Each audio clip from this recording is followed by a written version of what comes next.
Alright, magandang araw sa inyong lahat mga kapatid. Israel, no? Israel sasakupin na ang Gaza ayon kay Netanyahu mga tol. Pag sinabing sasakupin, kokontrolin na nila, i-occupy na nila yung buong Gaza Strip sa Palestine mga tol, na malamang aalmahan talaga o inaalmahan na to ng libu-libong mga tao na ayaw syempre mapasailalim ng Israel. Kasi pag sinabing sasakupin, katulad na lamang halimbawa ng China, gustong sakupin ng Taiwan. Tayo ayaw natin yun mga tol, at wala naman sigurong lugar o bansa na papayag na sila isasakupin ng iba, 'di ba mga tol? Kasi alam niyo na, ang Pilipinas, pinagdaanan din natin 'yan sa mga Espanyol. 300 years nila tayong sinakop. Sumunod doon Amerika, sumunod doon Hapon, tas Amerika ulit. Ngayon nakuha natin ang ating kalayaan at ayaw nating maulit pa 'yan. Diba? At yan yung ipinaglalaban natin ngayon dito sa West Philippine Sea na sinasakop ng China. So mauunawaan din naman natin ang sentimiento ng mga taga-Gaza kung sila ay tututol dito sa plano o dito sa balak ni Netanyahu. Sabi nga rito sa report, inanunsyo ni Israeli Prime Minister Benjamin Netanyahu na aprobado na ng kanyang Security Council ang planong tuluyang pagsakop sa Gaza Strip. No, ito panoorin natin to mga tol. Pag-usapan natin mula rito sa Net25. Bago natin to simulan, syempre huwag mong kalimutan mag-subscribe. Click mo na rin ang notification bell para ma-notify ka whenever na may mga bago tayong reaction videong tulad nito. Huwag na natin patagalin pa, panoorin na natin to mga tol. Muli pong umingay ang sitwasyon ng girian sa Gaza matapos ipahayag ni Israeli Prime Minister Benjamin Netanyahu na aprobado na ng kanyang Security Council ang planong tuluyang pagsakop sa Gaza Strip. Sa isang post nito sa social media platform na X, sinabi niyang naniniwala sila ng kanyang konseho na ito na lamang ang natitirang paraan upang magapi ang militanteng grupo na Hamas. Okay mga tol, nagsimula itong gera na ngayon ay nakikita at napapanood natin nung sumugod ang Hamas dito sa Israel. Well, meron na mga mga sigalot na nangyayari dati pa, 'di ba? Pero pinaka pumutok talaga itong labanan na to nung sumugod yung grupong Hamas nga dito sa Israel. Alam ko merong merong parang event, 'di ba? Tapos doon nga pinagbabaril nila yung mga tao doon. Doon na nagsimula mga tol, bakbakan na yan. Itong Hamas daw, sabi 'di ba sa mga napapanood natin ay sinusuportahan ng iba pa katulad na lamang ng Iran. So ngayon, ang plano ni Netanyahu para tuluyan na mawala na ang Hamas dito sa lugar na to is sasakupin na nila. Ibig sabihin, kokontrolin na nila. Magiging sila na ang gobyerno dito mga tol. Ito na lamang ang natitirang paraan upang magapi ang militanteng grupo na Hamas at mapalaya ang Gaza. Dito natalakay muli ang tatlong layunin ng pagsakop sa kalapit na teritoryo. Una po rito ang pag-disarm sa mga miyembro ng Hamas, maibalik sa Israel ang mga hostages buhay man o patay, at ang pag-demilitarize o ang pagtanggal ng military forces sa Gaza. So ibig sabihin talagang as in tatanggalin nila yung puwersa dyan. At saka syempre lalo na yung militanteng grupong Hamas mga tol. Yun yung pinaka pinupunterya dyan ni Netanyahu. Ang resulta nga nun, ang nakikita nilang paraan para mangyari yon is sakupin talaga ang nang tuluyan. Ang tanong ngayon, ano nga ba ang ibig sabihin nito at paano ito makakaapekto hindi lamang sa Palestine kundi sa buong mundo? Yan po ang ating kikilatisin. Unahin natin ang Gaza Strip. Ang Gaza Strip ay isang maliit na lupaing katabi ng Mediterranean Sea na tahanan ng mahigit 2 milyong Palestino. Matagal na po itong sentro ng sigalot sa pagitan ng Israel at ng terrorist group na Hamas. Yun nga, matagal na yan eh. Pero pinaka talagang pumutok sila na yung pinapanood natin ngayon, napapanood natin ngayon. Nagsimula yan nung October yun eh. October 2 ata yun nung biglang sumalakay. Galing pa nga sila sa taas nun eh, di ba? Dumating yung Hamas dito sa Israel. Ano naman ang plano ng Israel na full occupation?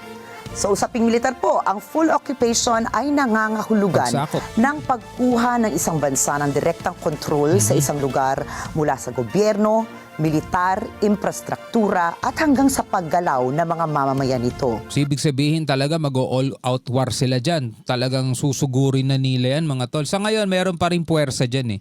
Yun yung mga nakakabakbakan nila. So ngayon, kung yun talaga ang plano na ng Israel, ibig sabihin magkakaroon na naman ng matinding kaguluhan dyan. Bagay na kinundena ng mga taga-Gaza.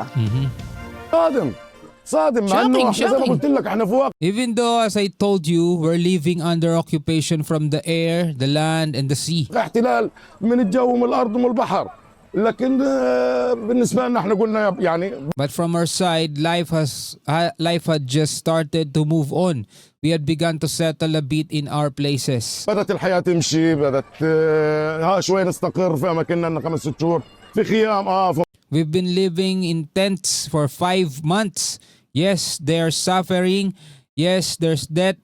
Yes, ang hirap ng kalagayan ng mga tao rito mga tol. Ito yung mga example, ito yung mga halimbawa na hindi na natin kailangan pang maranasan para masabi nating mahirap eh. Nakikita na natin kung ano yung nangyayari sa kanila eh. Kaya dapat maging maingat yung ating gobyerno.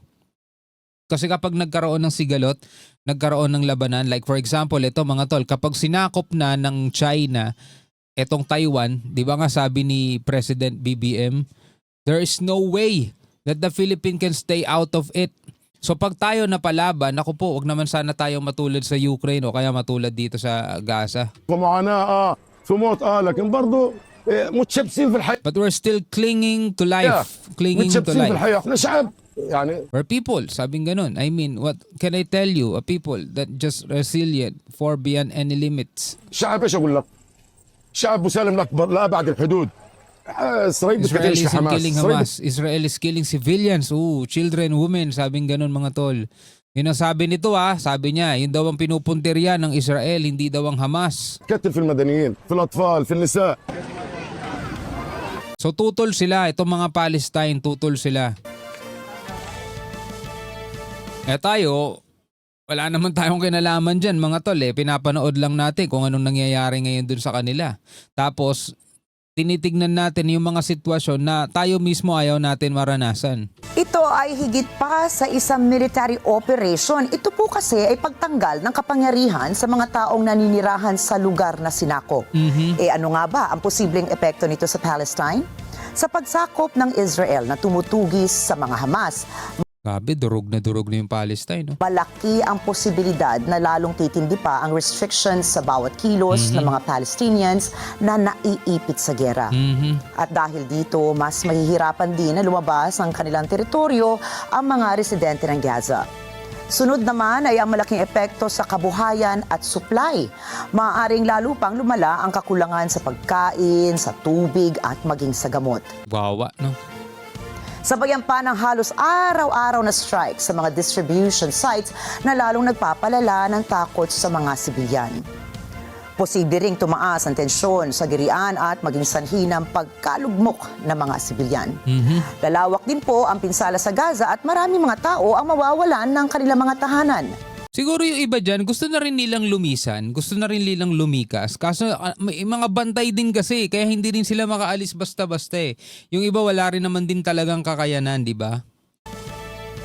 Atin namang isa-isahin ang mga posibleng epekto nito sa mundo. Okay. Una na ang geopolitical tension. Ang mga bansang kaalyado ng Palestine o Israel ay maaari magkaiba ng paninindigan na magdudulot ng panlalamig ng relasyon sa mga bansang ito. Maaari ring umusbong ang mga alitan na makakaapekto sa kalakaran at kapayapaan ng mga bansa. Ito yung mga posibleng mangyari, mga maaaring mangyari. Ano naman po ang epekto sa presyo ng mga produktong langis? Ang Gitnang Silangan ay isa sa mga pangunahing producers ng langis sa mundo. Kung lalala ang gulo, maaaring tumaas ang presyo ng krudo sa pandaigdigang merkado na isa na nga sa mga hinaing ng ating mga kababayan sa araw-araw. Tama. At humanitarian crisis. Darami ang mga refugees o yung mga lumilikas po na tao na magbibigay ng dagdag na pasanin sa mga katapat na bansa nito. Una sa mga rason ay ang paghahanap ng mga tao ng kanilang kabuhayan. Matatandaang hindi sumasapat ang binibigay na supply sa mga sibilyan kahit pa pinupondohan na ito ng gobyerno ng Israel, Amerika at iba't ibang mga grupo. Okay. At malaki rin ang epekto nito sa terorismo at seguridad. tayo wala tayo sa posisyon para magsabi kung ano ang tama at kung ano ang mali. 'Di ba? Kasi pare-pareho silang merong pinapaniwalaan at pare-pareho silang merong ipinaglalaban. Hindi naman natin bansa yan eh. Pero nakikita natin na wala talagang mabuting na idudulot ang pagiging sakim, 'di ba?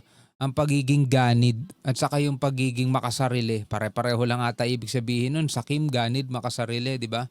Kumbaga nawawala yung pagiging tao nating lahat kapag ang umiiral sa atin yung pagiging marahas. Ang nadadamay, ang naaapektuhan dyan is yung mga simpleng mga mamamayan na gusto ng kapayapaan kaso hindi nila matamasa, hindi nila makuha dahil yung mga mas malalakas, yung mga mas makakapangyarihan, yun ang mga naglalaban-laban. So nakakawawa rin talaga yung mga mahihina, mga tol. Parang kumbaga sa mundo na tanging matibay at tanging malakas lang ang matitira. Kawawa yung mga mahihina. Kaya nga mga kapatid, di ba? Tuwing nakikita natin yung nangyayari sa Israel, nangyayari sa Gaza, di ba? Nangyayari sa Ukraine, mga tol.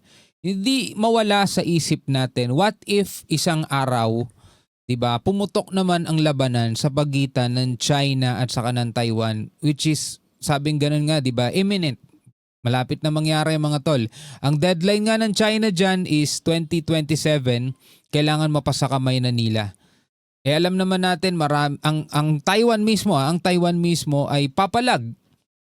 So syempre pag pumalag sila mga tol, magkakaroon ng labanan dyan. May mga maiipit tayong mga kababayan dyan na kailangan nating tulungan.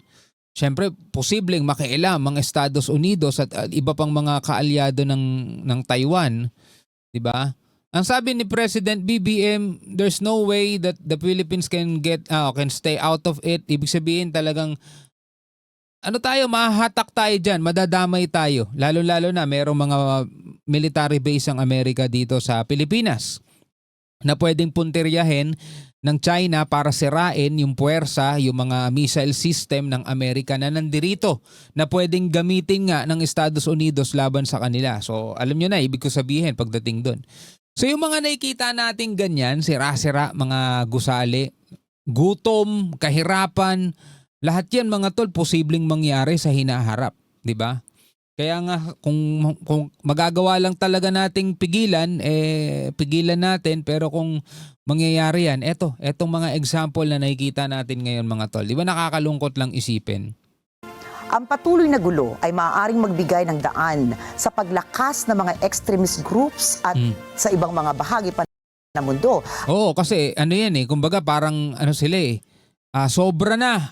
Inaapi nyo na kami masyado. So, yung iba mag-aaklas, magre-rebelde. Yun yung pinupunto rito. Mas lalo silang dadami. At mas lalala rin ang mga kaguluhan sa rehiyon. Ayon sa mga analista, ang ganap na okupasyon ay hindi lamang isang military strategy, kundi isang desisyon na magkakaroon ng pamatagalang epekto sa peace process. Consequence. Tinawag din ito bilang isang madilim na yugto para sa Gaza. Ito ay maaaring magpalalim pa sa hidwaan at magpahirap sa negosasyon para sa isang matibay at patas na kasunduan. Yeah. Ang ilang bansang kasapi ng United Nations ay nanawagan ng pag-iwas sa labis na karahasan at pagrespeto sa karapatang pantao. Parang wala nang kapayapaan si Netanyahu, no? Kung titignan mo, no? Isinusulong din nila ang two-state solution para sa statehood ng Palestine. Samantala, may mga bansa namang hayag na sumusuporta sa karapatan ng Israel na ipagtanggol ang sarili laban sa Hamas, katulad na nga ng Estados Unidos. Tama rin naman doon kasi katulad nga nung nakaraan kung bakit nagsimula tong labanan na to, bigla na lang sumalakay yung Hamas. Well, ang problema na din naman kasi doon yung mga leader din noon, di ba? Na ngayon ay wala na rin dahil nga nasugpunan itong Israel. Kung hindi sana nangyari yun, di sana walang ganito. Kung tatanungin kung suportado ito ng US, ay wala pang malinaw na sagot ang Trump administration ukol sa total occupation sa Gaza. Subalit sa kabila po nito, tinawag ng US na isang publicity stunt lamang ang two-state solution ng Palestine. Publicity stunt. Ang planong ganap na okupasyon sa Gaza ay isang kilos na may malalim na politikal, pang-ekonomiya at humanitarian na epekto hindi lamang sa Palestine at Israel, kundi sa buong mundo. Habang patuloy po ang labanan, ang tanong ngayon ay hindi kung gaano katagal pa ito magpapatuloy, kundi kung ilang inosenteng sibilyan pa Tama. ang kailangan mamatay Tama. bago kumilos sa mga pinuno ng mga bansa na sa kanilang katahimikan ay nagiging tila kasabot na rin sa karahasan. Tama. At may matitira pa bang Galing no? tiwala, dangal at pag-asa sa mga lugar na matagal nang pinagkakaitan ng kapayapaan? Sapagkat sa digmaan pong ito, ang tunay na talo ay hindi lamang ang mga lumuluhas sa ngayon, kundi ang mundong piniling pumikit. Tama. Lahat ng sitwasyon kapag meron talagang sakupan na nangyayari, 'di ba? Meron talagang mga consequences at meron talagang alam mo 'yun, iiyak ng husto. Like for example, mga kapatid, halimbawa dito, 'di ba, apektado buong mundo pag nangyayari ang kaguluhan diyan sa Middle East. If ever mangyari kaguluhan nga dito sa pagitan ng Taiwan sa China, which is yun naman ay daanan 60% ng mga trade, 'di ba, yung mga barko nila diyan dumadaan, magiging epektado rin ng ekonomiya ng buong mundo dahil dun sa mga kaguluhan na yun. Kaya nga sabi, hanggang kailan magiging tahimik yung mga leader? Na dahil sa pagiging tahimik nila, parang nagiging kasabwat na rin sila, 'di ba?